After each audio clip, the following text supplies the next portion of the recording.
Hey guys, and welcome back to The Growing Gardener. My name is Cindy, and today I am going to get started on planting my seeds for my fall crop. I am super excited. After a lot of trial and error, I finally did get my spring seeds planted late and growing. So I still have cucumbers, basil, and tomato growing, in which we're gonna phase them out really soon. But it is really time for me to go ahead on and get started.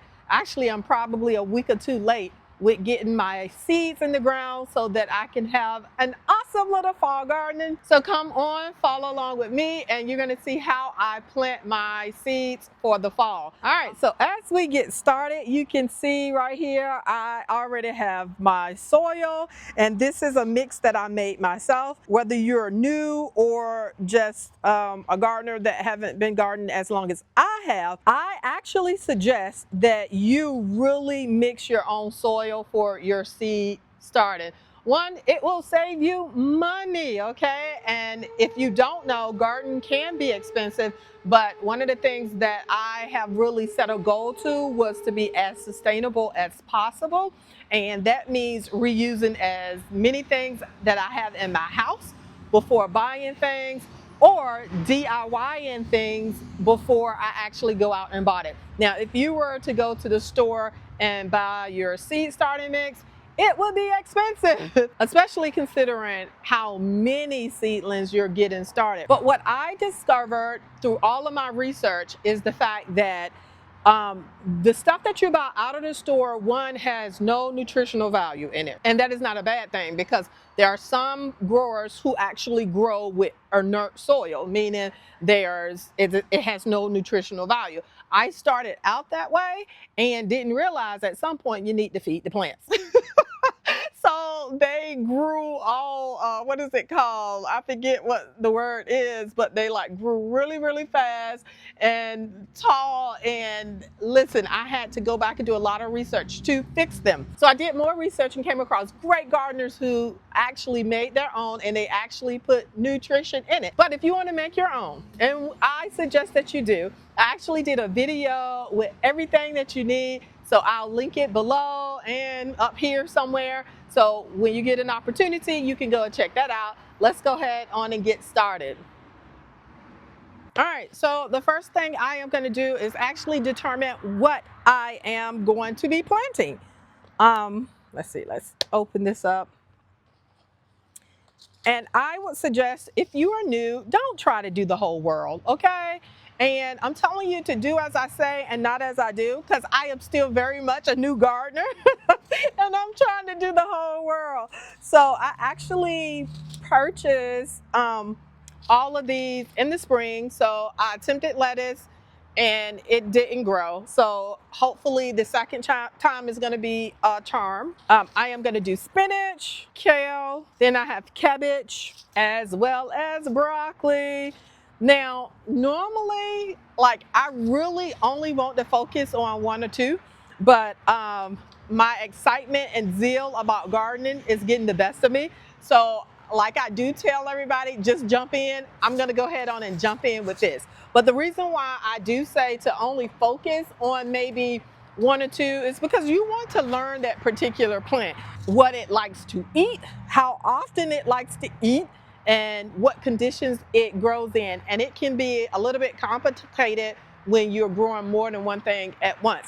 But I am up for the challenge. All right, so the next thing, you need something to grow in.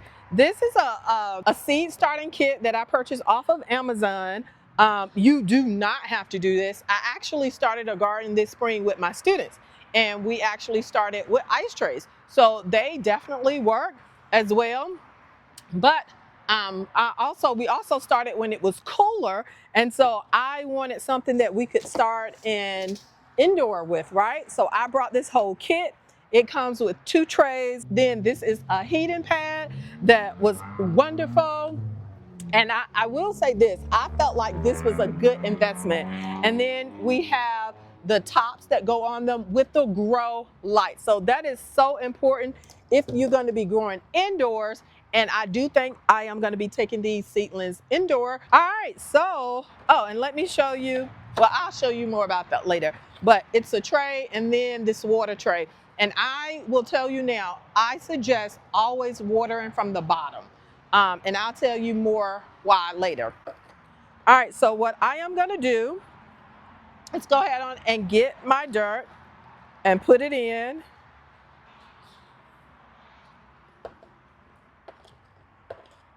So we just want to get it nice and full. Matter of fact, I can take the tray out. That makes sense. And then we'll just put that in here and finish filling it up. I have this completely full now. What I'm gonna do is press it down a little bit. We want to make sure that we fill up the space. We don't want any air pockets and so forth. That's another thing I think I learned the hard way because I didn't do this the first time. And some of my seeds did not take root because of it. So as you can see, as I press down, look at there, wow, I thought it was full. If you can see this, I thought it was full, but look what happened when I pressed it down. You see all of that? And so if you don't get all of those out, you really risk your seeds not really having enough support to start a root system. So we're gonna go back and fill it up. All right, that looks amazing. Yay, I get so excited. All right, fabulous. I'm gonna take a couple of seconds to actually write down what I'm planting because if you don't, you will not know what you're actually growing until it starts to produce something, or at least until it produces its first real leaves, and then you probably could tell like that. So I'm going to be growing 5 different things, and so I got 5 popsicle sticks. So again, nothing fancy. I think I had these at my my school laying around, repurposed.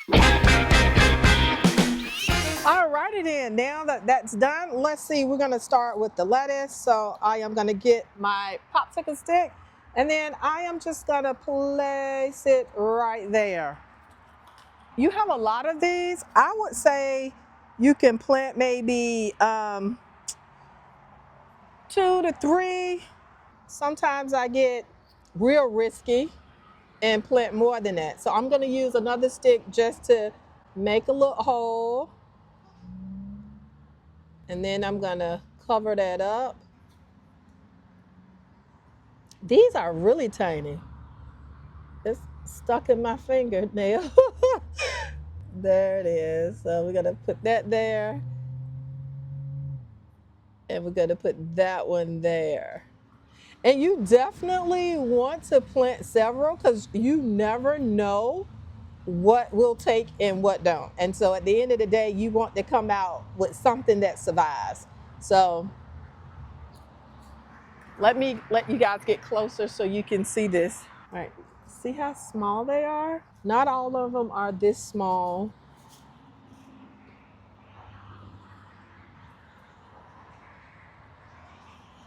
And I actually dropped 2 in that little hole. Well, that's okay, because you can always, once they start growing, you can separate them. So no biggie there. Perfect. And then again, I want to mash it down again just a little bit because we want to make sure those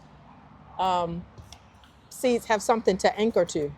It seems like I keep pouring more and more in my hand. That is 5. And generally, again, do as I say and not as I do. 2 or 3. It's gonna be fun to like actually see if all of them come up. That's exciting. All right, so we are on to the kale now. We're just gonna put our stick down in there and make sure that it's secure. I have more of these. Maybe I will plant more, maybe I won't. I don't know, we'll see. So we're doing kale next, right? So let's see what these babies look like. All right, so these are a little bit bigger. You see those? Again, we're just gonna, and you don't wanna go too deep. Most seeds are about an inch and a half, but it will tell you on the pack. So now we are on to broccoli. That's what we'll do next.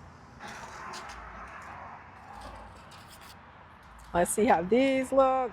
They look about the same. Little circles.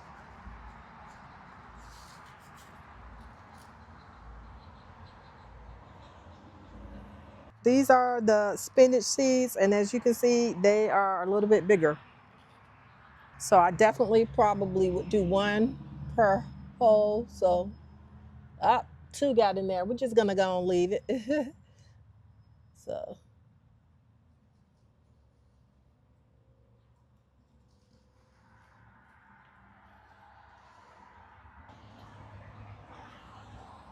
all right.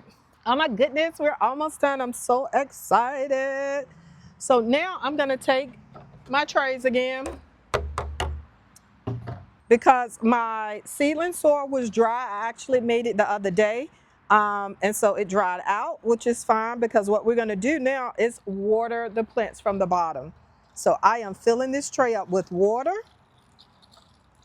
and that's probably enough. And we're gonna let it drain all it wants to drain. And it probably will take about, 30 to 40 minutes. So I'm just gonna leave them out here to do what it do. Whatever it does not take in, I will pour it off. Now, this is one of the ways that you can ensure that you do not overwater, because that can be a big thing too. So we're gonna just leave this there. We're gonna take 30 to 40 minutes to let that all soak up. Once it does, I'm gonna show you where I'm gonna set it up in my house and put it on my heating pad and then cover it up. And then we're gonna monitor it. But my guess is they're gonna start sprouting within a week, maybe within days. Okay guys, so I realized I'm actually missing a tray. I have no idea where I put it. Anyway, as you can see, they are well moistened. I've plugged up the pad so it is warm. Now what I am going to do is put the covers on, and they have actual little vents.